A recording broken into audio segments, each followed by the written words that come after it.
The ruins still smoldered when Marcus Kane found her. Twisted metal and scorched earth stretched for miles across the contested zone, remnants of humanity's desperate stand against the dragon swarms. 3 days of bombardment had reduced the outpost to ash, and Marcus was supposed to be checking for survivors. He wasn't expecting to find one of them. She was small, barely larger than a dog, with scales that shimmered between copper and gold. Her wings were torn, and her breathing came in shallow gasps. The baby dragon's eyes followed Marcus as he approached, but she didn't move. Couldn't move. She was dying. Every instinct screamed at him to walk away. Dragons had killed thousands. They'd burned cities and shattered fleets. But this wasn't a warrior. This was a child, abandoned and broken. Marcus knelt beside her and she flinched. He pulled the emergency ration from his vest, unwrapping the chocolate bar with trembling fingers. It was stupid. It was probably useless. But he broke off a piece and held it out. The dragon's nostrils flared. Her eyes widened, pupils dilating until they were black pools rimmed with fire. She lunged, snapping the chocolate from his hand with desperate speed, and the change was immediate. Her whole body shuddered. A sound escaped her throat, something between a purr and a sob. She stared at the remaining chocolate in Marcus's hand like it was the only thing in the universe that mattered. He fed her the rest, piece by piece, and watched color return to her scales. By the time the bar was gone, she was sitting up, her gaze locked on him with terrifying intensity. Marcus tried to leave. The dragon followed. He ordered her back. She crept closer. He ran. She flew, landing directly in his path with a plaintive chirp that sounded almost like a question. When he finally radioed for extraction, she was curled against his side, trembling whenever he moved too far away. Command lost their minds when the transport landed with a dragon on board. General Victoria Hayes wanted her contained immediately, studied, potentially weaponized or destroyed. Marcus refused to leave the holding cell they'd thrown them both into.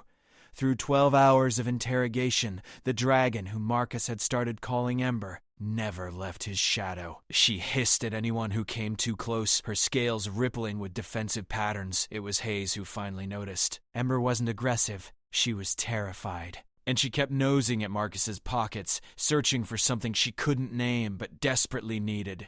Marcus gave her another chocolate bar. The transformation was instantaneous. Ember's entire demeanor shifted from anxious to euphoric, her tail wagging like an excited puppy's. Hayes watched with calculating eyes as the baby dragon nuzzled Marcus's hand, completely docile. That's when they realized what they had. Not a weapon, leverage.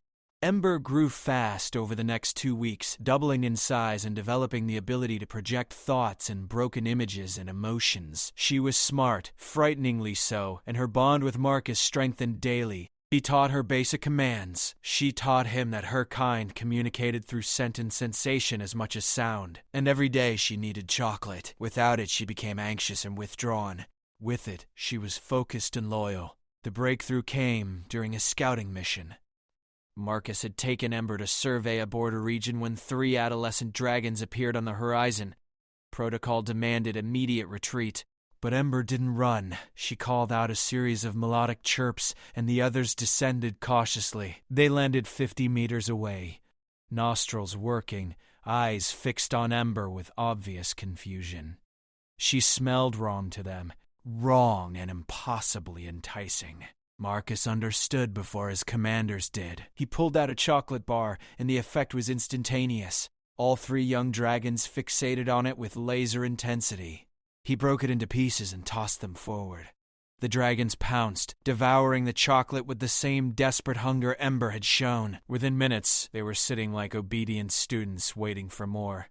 That evening, Marcus sat in an emergency strategy meeting with Hayes and the Joint Chiefs. The implications were staggering. Chocolate produced a biochemical response in dragons that humanity could barely comprehend. It wasn't just pleasure, it was completion, a filling of some deep nutritional or neurological void their species had suffered from for generations. The invasion hadn't been about conquest, it had been about survival, a starving species lashing out in desperation. Ember confirmed it through fragmented images she pushed into Marcus's mind. Dying worlds, depleted hunting grounds, a great council that decided humanity's lush planets were worth the war. But none of them had known about chocolate. None of them had tasted what Ember now craved with every fiber of her being.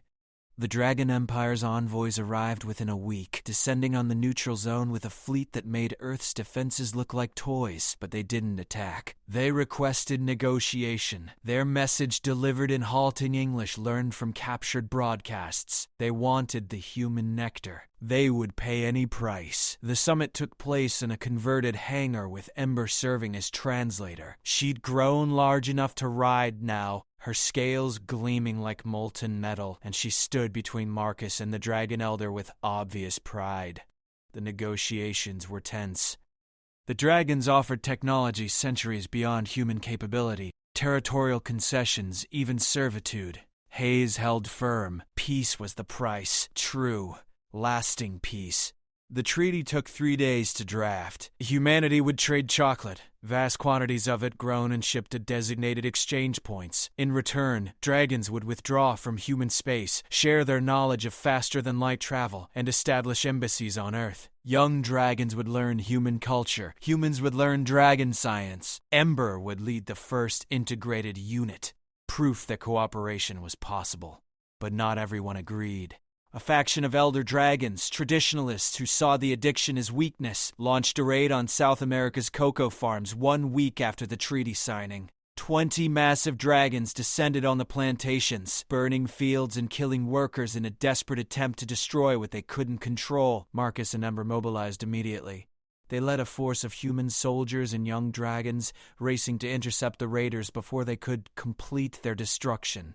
The battle took place over the smoking remains of a Brazilian processing facility, dragons wheeling through smoke-filled skies while gunfire tore through the air. Marcus could have called for lethal force. Hayes had authorized it, but as Ember engaged her own kind, screaming challenges and weaving between her elders with furious grace, he saw another way.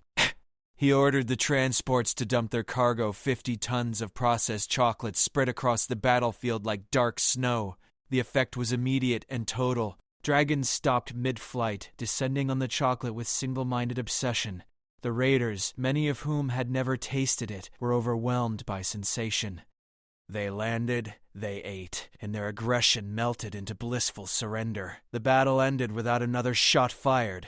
The elder who'd led the raid sat in the ruins, chocolate smeared across his ancient scales, weeping. Ember translated his thoughts. He'd been afraid the dependence on humanity would destroy his people's pride, reduce them to begging animals. But tasting it now, feeling the hunger finally satisfied, he understood. This wasn't weakness. This was survival. This was a future where his grandchildren wouldn't starve. 6 months later, Marcus stood in the same hangar where the treaty had been signed, watching Ember accept her commission as humanity's first dragon liaison officer. She wore a modified uniform, tailored to her massive frame, and her scales had been inscribed with symbols of both civilizations. Young dragons filled half the audience, many paired with human partners, learning and teaching in equal measure. The war was over, not because of weapons or strategy, but because a soldier had shown kindness to a dying child and shared his last chocolate bar. The sweetest addiction had become the strongest bond, proof that even ancient enemies could find common ground. Ember looked at Marcus and projected a feeling of profound gratitude, mixed with amusement. She'd always known humans were smart. They'd created chocolate after all. And that, in her mind, made them the greatest species in the galaxy.